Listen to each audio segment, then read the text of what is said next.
How's it going, YouTube? I have here a 2018 TRD Off-Road. I wish it was a Pro. That I just got done doing a little modification to. You can see there I've installed a TRD Pro grill and Raptor style running lights. So what I'm going to do is pop open the hood and then show you how I did it. So taking a look at these Raptor style lights with them actually powered off so that they don't blind my camera lens, you can see that I routed them right through the grill. In order to do that, I actually had to take a soldering iron and I had to burn that little circular shape, almost like a little half arc, where those were going to go, just get them to fit. Otherwise they wouldn't fit through that top, and these other holes here are way too big. They would have just fallen right through. So if you do have this style grill, if you have the TRD Pro grill, you are probably going to need to melt a portion of it, and it's really not that bad. Like I said, I just actually took the soldering iron, melted the plastic, and while the plastic was still warm, I stuck that thing right in there and made sure it was level and facing down. Because a couple of them, if you don't push them in right, they will want to pop up, and then you have these weird Raptor lights sticking up to the sky, and it looks kind of silly. So just keep that in mind when you're going to install these. Alright, so let's take a look under the hood here, and I'll show you exactly what I did.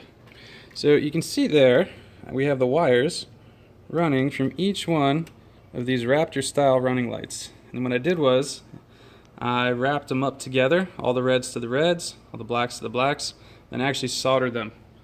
You cannot see the solders because what I did was I covered it in this plastic tubing because I like to give everything a nice professional look. One thing I did that I haven't seen a lot of people do is add one of these. This is a little let it focus. This is a little disconnect clip that you can actually pick up at Home Depot. And so my thought was that if I ever wanted to take off the bumper, I could disconnect the running lights and not have the bumper hanging from them and have to cut them and, you know, whatever else. So you can see that if I pull it up, it is right there. And the wires that, again, I'd soldered together, I then ran to normal, I ended up using 16 gauge wire right to that.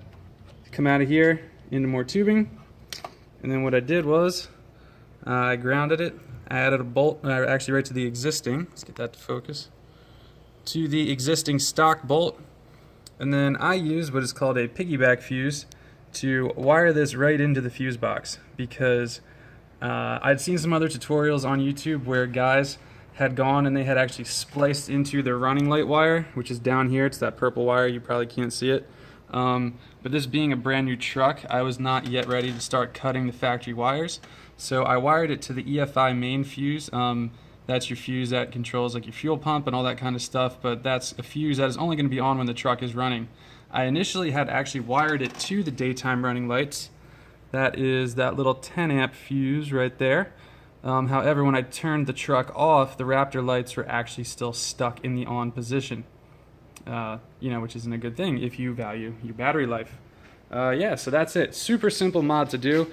Had I known what I was doing in the beginning, this would have been very, very easy.